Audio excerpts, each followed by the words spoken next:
কি গো, বাপ মেয়ে মিলে কি এত গল্প করছো শুনি?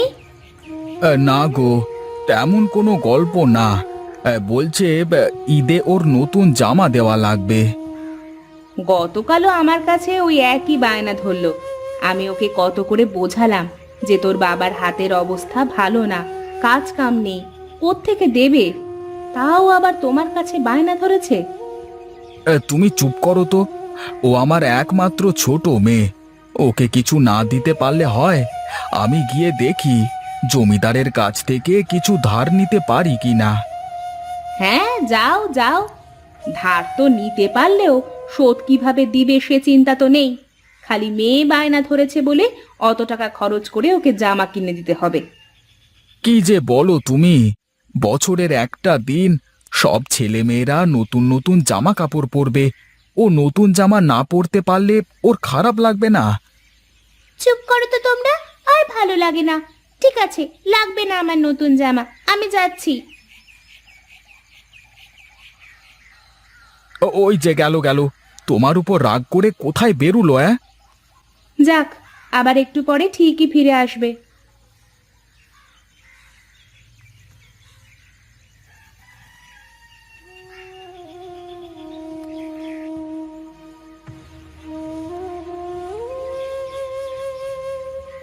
কিরে ছুটকি, এখানে এভাবে মন খারাপ করে বসে আছিস কেন? আজ যে খেলতেও আসলি না। না রে, আজ ভালো লাগছিল না, তাই আসিনি। কি হয়েছে, মন খারাপ তোর? কই, কিছু হয়নি তো। তাহলে এখানে এভাবে বসে আছিস কেন একা একা? বাড়িতে একা একা ভালো লাগছিল না, তাই এখানে একটু ঘুরতে এলাম। ঠিক আছে, থাক তাহলে। আমাকে আবার আজ বাবার সাথে যেতে হবে বাজারে। বাবা বলেছে আজ আমাদের ঈদের নতুন জামা কিনে দেবে। ঠিক আছে, যা তাহলে। তুই ঈদের নতুন জামা কিনবি না? না রে, আমার বাবার কাছে এখন টাকা নেই, পরের ঈদে কিনে দেবে। হা হা হা, তুই তো প্রতিবারই ওই কথা বলিস, কিন্তু কোনোবারই নতুন জামা কিনতে পারিস না। থাক, আমি যাই।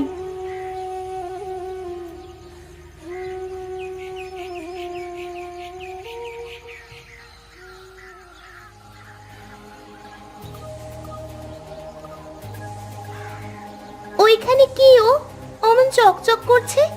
গিয়ে দেখি তো কি। কি, এ তো একটা লিচুর চারা, কিন্তু এটা এভাবে চকচক করছে কেন? যাই হোক বাবা, এটা নিয়ে গিয়ে আমার বাড়িতে পুঁতে রাখি, যা হয় হবে।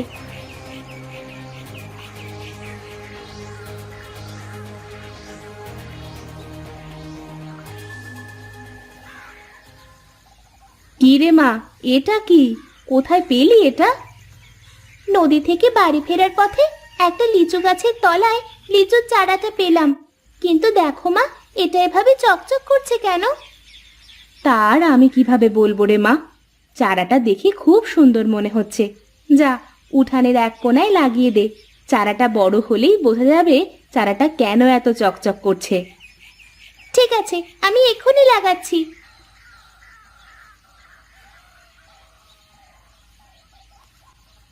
জমিদার বাবু, কেমন আছেন আপনি? হ্যাঁ রে, ভালোই আছি। তা তোর কি অবস্থা তাই বল। আমার পাওনা 2000 টাকা দিতে এলি নাকি? না জমিদার বাবু, ওর চোখে মুখে তো আমি অন্য কথা দেখছি। তা কি করতে এসেছিস বল জমিদার বাবুকে। এই, বাবু, বলছি আমাকে যদি আরো 2000 টাকা দিতেন তাহলে খুবই উপকার হতো। আমার কিছু টাকার খুব প্রয়োজন।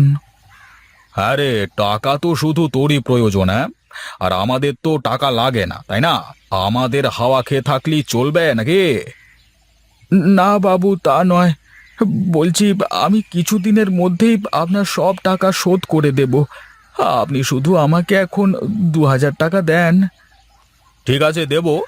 আগে তুই আগের পাওনা 2000 টাকা আর তার সুদ মিলিয়ে মোট 4000 টাকা দে। তারপরে আবার 2000 টাকা নিস, বুঝলি? থাক তাহলে জমিদার বাবু। ঠিক আছে, আমি তাহলে এখন আসি। আসি বললে কি আর হয় রে?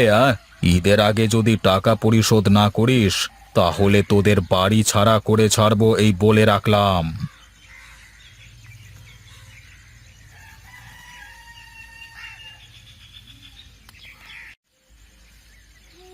গো, তোমার এত মন খারাপ কেন? জমিদার বাবুর কাছ থেকে টাকা পাওনি, এতে এত মন খারাপের কি আছে? তা নয় গিন্নি, টাকার জন্য গিয়ে তো আর এক বিপদে পড়ে গেলাম। কেন গো, কি হয়েছে আবার? কোনো সমস্যা? জমিদার বাবু আগের যেই 2000 টাকা পেত, ওটাই এখন সুদে বেড়ে 4000 হয়েছে। বলেছে এই টাকা ঈদের আগে শোধ না করতে পারলে আমাদের বাড়ি ছাড়া করে দেবে। কি? ওগো, এবার তাহলে কি হবে আমাদের? ঈদের আগে এতগুলো টাকা তুমি কোথায় পাবে? সেই চিন্তাই তো করছি গো গিন্নি। ঈদের আগে মেয়েকে একটা জামাও কিনে দিতে পারলাম না, আবার এদিকে জমিদার বাবুর বাড়ি ছাড়ার হুমকি। কি যে করি এখন। ঠিক আছে, থাকো তুমি, আমি বাজারের দিকে যাই, দেখি গিয়ে কোনো কাজ পাই নাকি। মুখে কিছু দিয়ে যাও, এভাবে খালি পেটে আর কতক্ষণ থাকবে? না গিন্নি, এরপরে আর আমার পেটে ভাত যাবে না। বাজারের দিকে গিয়ে যদি একটা কাজ পাই তাহলে চাল ডাল নিয়ে আসা যাবে। থাকো তুমি, আমি আসি।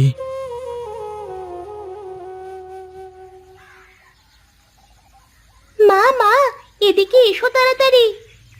হ্যাঁ রে, আসছি। কেন রে, কি হয়েছে? এত ডাকাডাকি করছিস কেন? দেখো মা, মনে হচ্ছে না চারাটা একটু বড় হয়েছে?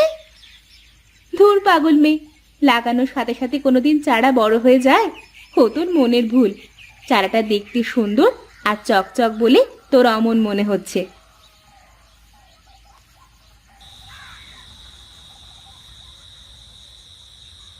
তোর বাবা সে কখন গেছে বাজারে কাজ খুঁজতে, কাজ পেলো কিনা কে জানে। আর এতক্ষণে তো ফিরে আসার কথা, এখনো তো এলো না। ওই দেখো মা, বাবা চলে এসেছে।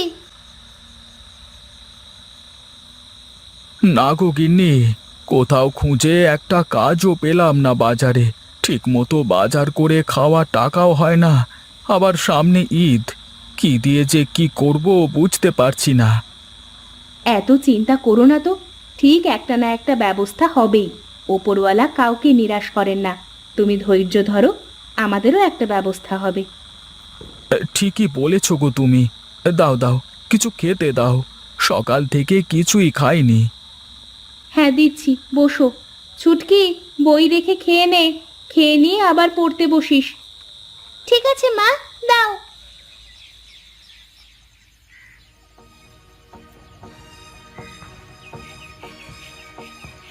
মা, ও মা, বাবা, এদিকে এসো, তোমরা বাইরে এসো। কি রে ছুটকি, সকাল সকাল এত ডাকছিস কেন? এই দেখো মা, কি হয়েছে। এ কি রে, এ তো দেখছি লাল টকটকে লিচু পেকে পেকে ধরে রয়েছে। এক রাতের মধ্যে এ হলো কিভাবে? এ আবার আমার চোখে কি দেখছি আমি? আমি স্বপ্ন দেখছি না তো?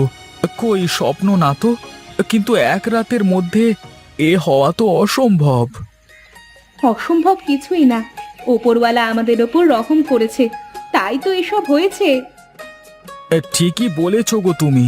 দেখি একটা লিচু খেয়ে দেখি সত্যি নাকি। হ্যাঁ, এ তো সত্যি। হ্যাঁ, আর কি সুস্বাদু লিচু গো।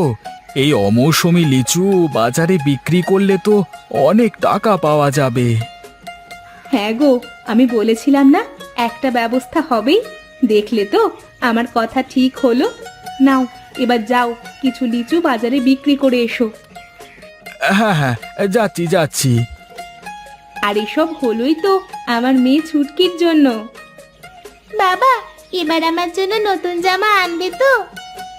হ্যাঁ রে মা, এবার তোর জন্য অনেকগুলো নতুন জামা কিনে আনবো। কিরে গোপাল, এখন আবার কাজ কাম ছেড়ে নিজের ব্যবসা শুরু করলি নাকি? হ্যাঁ গো, কাজ কাম তো আর কিছু নেই। লিচু বিক্রি করে যদি পেট চলে তাহলে তো ভালোই হবে। আরে লিচু ভালো হবে তো, তা কত করে বিক্রি করছিস? হ্যাঁ গো, খুব সুস্বাদু। বিশ্বাস না হয় একটা মুখে নিয়ে দেখো। উম, উম, আহ কি সুস্বাদু লিচু রে। এমন লিচু তো আমি বাপের জন্মে খাইনি। জানিস নিবি, আমাকে 100টা লিচু দে দেখি। ঠিক আছে, এই নাও। আর 100 টাকা দিলেই হবে। কি রে, এত স্বাদের লিচু এত সস্তায়? তাহলে আমাকে আরো 100টা দিয়ে দে। আর এই ধর 200 টাকা। কি বলিস রে? তাহলে তো যে করেই হোক ওর লিচু গাছটা আমাদের জব্দ করতেই হবে।